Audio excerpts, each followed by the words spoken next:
This is a good list that I've put together, inspired by a couple of others and my own contribution, and I'd like to share this list with you. First, learning the power of purpose. A person who has purpose in their life, they have something to go for, some meaning. One writer described it, for some people it becomes a magnificent obsession. And for you and I, maybe it doesn't need to be that dramatic as a magnificent obsession. But it has to be something that does something to us, something that pulls us, especially into the future. You know, there are many influences on us. One is the influence of the past. Some people are always pulled back by the past. Some people are always pulled aside by the distractions. But here's what's powerful. If you have a list of high purpose in your life, it pulls you toward the future. And the more powerful the purpose is, the stronger it pulls. And here's the other great advantage if you have purpose for the future. It pulls you through all kinds of challenges and all kinds of difficulties. If you don't have these strong purposes for the future, it's easy to get swallowed by a bad day. It's easy to be almost annihilated by a poor month. And it's easy sometimes to almost disappear beneath the waves of a year that goes backwards if you don't have something to pull you beyond that year. So if you want something to pull you through all kinds of challenges, all kinds of difficulties and things that come at you, you got to have something on out there, beyond today, beyond next week, beyond next month, beyond this year, that pulls you into the future. And the clearer it is, the stronger it pulls. The more dynamic it is, the more it affects your life, your spirit, your heart, your soul. It also creates imagination. It gets your mind working on how to achieve that purpose. And if your mind will work, and if your heart works, and if your spirit works, and if you have good input, like good ideas, I'm telling you, there isn't anything you can't accomplish. So that's one of the great powers that'll make a variable of you, and that is purpose. Here's the next one, self-confidence. Where does self-confidence come from? And this is the best advice I can give you on that. Not neglecting, first of all, the small daily disciplines. Self-confidence really comes from feeling good about yourself. And one of the best ways to feel good about yourself is at the end of the day to know that you poured it on. You did your best. If you conducted a meeting, you did the best you could. If you made a phone call, it was the best phone call you could possibly make. If you wrote a letter, it wasn't a casual letter, it was your best letter. At the end of those kind of days, when you feel good about yourself, self-confidence starts to rise. You know that if you can have this kind of a good day, you can have another one the next day, and those days become the weeks become the months, and the month becomes a powerful year. Self-confidence comes from the lack of neglect. If you will not neglect to do the small daily disciplines, that's where self-confidence comes from. Part of good health is self-confidence. I know I'm going to be healthy. I take the Herbalife products. I eat the apple a day. I walk around the block. I do the jogging on the beach. At the end of the day, when you've really poured it on and you've done all the stuff, self-confidence grows. That self-confidence affects your health, it affects your future, it affects your psyche. So this is true. One of the great powers is self-confidence. Self-confidence means willingness to do whatever it takes to achieve. Some people say, well, I'll do it for a little while and see what happens. You know, I'll try a couple of things. If that doesn't work, I'm out of here. And all of us know that that kind of person doesn't have much of a future. But if you're willing to do whatever it takes, if I have to learn a couple of things, I will learn those things. If I got to learn 5 or 6 things, I'll learn all 6. If I have to take an extra class, I'll take an extra class. If I've got to read the books, I'll read the books. If I have to consult with people who know more than I know, I will do the necessary consulting. Whatever it takes, I will do. That starts to develop unbelievable self-confidence. Self-confidence also comes from the ability to rise above your circumstances, to rise above what happens, the petty little things, the discouraging things that would sink everyone else's ship except yours, that would cause someone else to quit early in the day, but you keep going. that kind of willingness to overcome all circumstances, whether it's the little challenges or the big challenges. If you're willing to do that, I promise you, this kind of power will work for you, and in you, the variable, it'll make a difference. The third on the list I had was enthusiasm. And here's what I wrote about enthusiasm. Enthusiasm that's powerful is mostly enthusiasm that is enthusiasm inside, 90%, 10% outside. We all know what the enthusiasm is like when somebody lets us see their enthusiasm, which is like the 90%, and only 10% of it is inside. But the enthusiasm that really affects people is not just being loud, but the enthusiasm that runs deep, the enthusiasm that comes from deep inside, created by self-confidence, created by purpose, created by genuine willingness to help other people. That kind of enthusiasm, knowing that you're going to get the job done, knowing you're going to affect people, knowing you're going to have testimonials flowing in from all kinds of directions. That kind of enthusiasm. A lot of it is quiet. A lot of it is unheard. And the 10% that's heard, it rings a bell. People call it genuine enthusiasm because they know that what you say in the outward display of your enthusiasm is only a small tip of the iceberg of the enthusiasm you feel inside that really motivates you to do the best job you can. Next on my list to help you become the powerful variable is expertise. Wanting to excel in all of the skills and settling for nothing less than an outstanding performance. If you're willing to be the best in your field, if you're willing to demand of yourself excellence in skills, to be the best that you can possibly be. In the training, do the best you possibly can. In doing a workshop, do the best you possibly can. Developing the skills of using your personality, developing the skills of language, developing the skills of influence, developing the skills of organizing. If you're willing to be an expert in all of the skills, Herbalife has the way for you to invest those skills and not only make a handsome living, not only make a lot of money, but if you would so desire and if it would be your purpose, a chance to make your fortune. Expertise, excellence in skills. Here was the next one on my list, making a powerful contribution to you, the variable, and that is preparation. Well prepared. And preparation, of course, involves a whole lot of things. A big share of our life is preparing, getting ready. When we go to the first grade in school, we're just preparing for the second grade. After we've finished 2 grades, the 2 grades prepare us for number 3. Sometimes it seems like a long, excruciating time. And the time will just seem like it'll never come when we can finally have the performance that we really want. But it takes time to prepare. It takes time to get ready. And the decisions you make in the preparation time, those are the decisions that last for a lifetime. Preparing to have a good day. It's that preparing, maybe the night before, maybe the couple of days before the day that you're going to put everything together. The preparation for a meeting means that you've taken it serious. The preparation for doing a workshop means you're serious about the workshop. You want to make the best contribution. That kind of preparation is important. But here's preparation that's very vital, and that is to prepare yourself for success. Life seemingly does not wish to waste success on the unprepared. Life says, why waste a fortune on this person? They're not prepared to do the right things with it. They're not prepared to use it wisely. If a fortune was bestowed upon this unprepared person, it would probably be wasted.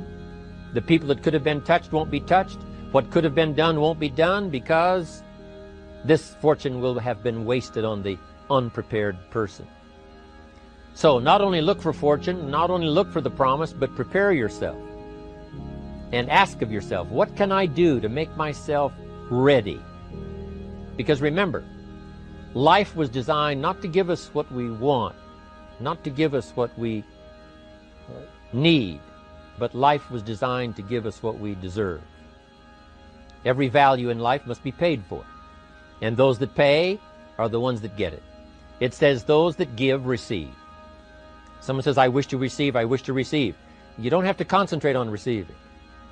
Just become a good giver. It says those that search will find. Someone says, well, I need to find some good ideas to help change my life for the future. Then to find good ideas, that doesn't come because you need them. It comes because you search for them. If you want good ideas, you got to go after them. You got to go to the class, you got to go to the workshop, you got to go to the training, go to the book, right? You got to go to the journal, right? Go where good ideas are being taught, go searching, go looking, because good ideas are not going to be wasted on those that are not seeking, searching, well prepared.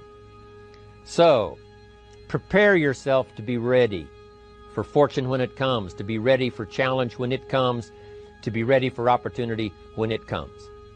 Opportunity comes along and passes by the person that is not well prepared. I want to prepare myself this year for next year. Yes, I wish to be effective this year, but I'm also thinking of ways, how could I be better? How could my ideas be more powerful? How could they be sharper, more clear?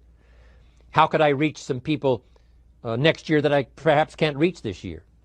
I haven't reached deep enough into my own soul to affect some people. Some people just pass by and say, hey, what a good speech. But how could I make it stronger than that, deeper than that, more powerful than that? I cannot be as powerful as I could be next year. You know, you can't go to the 10th grade in the 5th grade. You just got to go through the grades. But the more you are prepared, when the 10th grade finally comes, now you can cash in and get 2 times, 3 times, 5 times more value from it by being prepared. I want to do my best this year for Herbalife, but I also want to get ready for next year, 1999. And then when the year 2000 comes, at the turn of the century, I want to be well equipped by language, by instinct, by temperament, by personality, by influence, to really be valuable the year 2000, 2001, 2, 3, 4, 5. That's my goal. I'm sure it's your goal. Now here's the next one. There's great power in self-reliance. Self-reliance means you simply look mostly to yourself. It would be nice if someone just gave you this, gave you this, gave you this. It would be nice if everyone did their job exactly as they're supposed to do it. But here's what you've got to do. Primarily rely on yourself. Primarily say, I'm the person responsible. And I will learn the necessary skills so that I can help people learn their skills. If I need lots of people to do certain things to build my organization, that is what I must have. But I've got to be the final backstop. I've got to be the final one that people can rely on. So that if this is missed and this is missed, I can catch up. I can fill the gap. I can do the job. We have to do it when we conduct meetings. We have to do it when we conduct training. We have to do it when we're in a class of just a few. What someone might have missed, we're there to fill in. Self-reliance. Primarily, we're learning to count on yourself. So that you can do this, never complain and never explain. Here's the next key power, and that's image. There's many parts to image. The image that others see you as, the image you have with other people. And it's very important how other people see you. If they don't see you as a leader, chances are they won't pay attention. If they don't see you as being in control, chances are they won't have the trust. If they don't see you as knowing where you're going, what you want to accomplish, they probably won't follow. But if people can see you, if you have the image of someone that's in charge, in control of your life, your future, your destiny, in control of the situation, if they see that, that kind of image is powerful. It helps to win the day. It attracts other people. People want to be around people that are in control, that are powerful, but they know how to use their power. Influential, but they know how to use their influence. That kind of image is important. But here's a very important image, and that is your image of your self. The way you dress, the way you talk, the way you think, your capacity for learning, all of that is an important image that you have of yourself. The image that you have that if it needs to be learned, you could learn it. If there's a book that needs to be mastered, you could master it. If there's a skill that needs to be learned, why couldn't you get busy now and learn that skill? That kind of self-image, that I am continually trying my best to be the best I can. Because one of the most important places you have to look is into the future, yes. You got to look into the past, yes. You've got to look around, yes. But one of the most important places you have to look is in the mirror. You know, how I appear to other people, that's important. But how I appear to myself is the ultimate importance. That kind of image, to where you'll develop the self-confidence, you'll develop the self-reliance. Now here's another one in my rather short list. The next word is character. Becoming a person of high values, a person of principles, a person of honesty, a person that earns respect. That kind of character. It took character when Mark started to put the marketing system together. How can we have a system that will build in the integrity, that people will know that if this happens, then this will happen. And if this goes wrong, here's the way to fix it. Unless you have the principles and the character and the integrity to put together a viable plan for a wide variety of people, then the system is not going to last very long. And I've been around long enough, and I'm sure you have been around long enough to see a lot of systems that got started, but they failed. And the reason is because they were not constructed with integrity. They were not constructed with character. They were not constructed with doing the right thing. They might have been constructed to take advantage. You know, cash it out as quickly as possible and leave. Mark was involved when others took advantage of him all those years ago before Herbalife. When someone took advantage and didn't have the character, didn't have the principles, and didn't have the character to stay, the character to see it through, the character to do the right thing. So this is important, to develop the character within yourself, that people see you as honest, as fair, willing to do the right thing, willing to be helpful, but always willing to walk the center line, not to pass the line. When we come to an opportunity like Herbalife, especially multi-level network marketing, it is so dynamic, it is so powerful, and it is so possible in fortune making that sometimes people want to speed up the process by cutting the corners, by neglecting to do the right things, you know, to cheat a little here, you know, cross the line just a little bit, because then, you know, it'll grow faster and you can cash in quicker. Not necessary here. Doing Herbalife right will build your fortune longer and stronger than trying to cut the corners and not doing it right. If we'll have the integrity that Mark had when he started it, and keep perpetuating that we will do the right thing by the marketing system, the right thing by a distributor who has a customer and they take care of that customer belongs to that distributor. That kind of integrity in the marketing system, the kind of integrity we have among each other, the kind of character we have to rely on each other, because here's what we cannot do. We cannot do this by ourselves. Mark's got to count on me. I've got to count on Mark. We've got to count on the president's team. The president's team has to count on the chairman's club for advice and counsel. We have to count on the millionaire team, the tabulator team, the world team. We've got to count on the distributor. We've got to count on the distributor giving the right message to the potential customer. We've got to count on the distributor giving wise counsel to the new recruit, teaching them the right way, the Herbalife way, the principled way, the character way. Vitally important. Building and developing your own character. Now here's another one. It's called self-discipline. Self-discipline, all of us have a challenge with that. Because sometimes it's easy, and especially if you're working hard, doing the best you can, it's easy sometimes to let up and let it go. But remember, so many people, especially now that we're as big as we are around the world, are counting on what we do. At home office, they have to be careful. They have to be disciplined. It's easy for the person who ships the product from Herbalife says, oh, well, I'll wait until tomorrow to ship it. And then they go home and sleep like a baby. But the distributor who's waiting for that product doesn't sleep that night, or doesn't sleep when the product doesn't show on time. But if everybody will have the discipline to say, I will do the best job I can. I will make mistakes, of course, because we're all human, but I'll try to remedy those mistakes and do the best job I can. That kind of self-discipline that understands how important your part is in all of the functions that work. Coming to work on the set here, HBN, there's so many people that play a part. And each one of the parts that are played is necessary to put on the broadcast, make it viable, make it real, make it powerful. Any couple of them missing, and it would be a disaster. But all of it put together, and it works like a charm. Each person developing the self-discipline to do their part, do their job.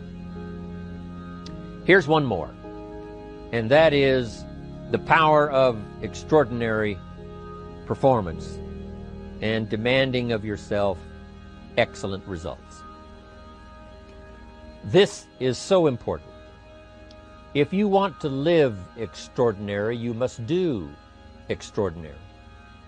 If you want an extraordinary income, you must do extraordinary things.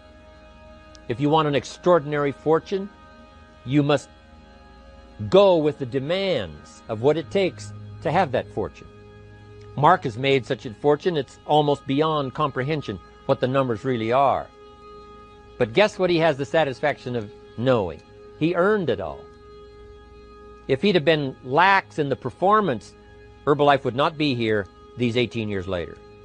Herbalife would have been a footnote in multi-level history. But because he performed year after year, the 3rd year and the 5th year, and the 7th year and the 10th year, and the 12th year and the 15th year, and now performing well in the 18th year, I'm telling you, that's what makes it such a viable fortune for Mark personally, of course, because he did the job. If we would ask of ourselves that kind of performance, and you've got to ask it of yourself. You know, I can't ask it of you. I would try to inspire you. I would try my best to share with you what it might taste like, what it's like to finally make your fortune. It happened for me. But here's what you must do. You must demand it of yourself. Society does not demand that you not have a heart attack. But if you want to escape having a heart attack, you must demand it of yourself. Society doesn't demand that you take Herbalife and improve your health. You have to demand it of yourself. Society doesn't demand that you jog around the block every morning. But if you want good health, you must demand it of yourself.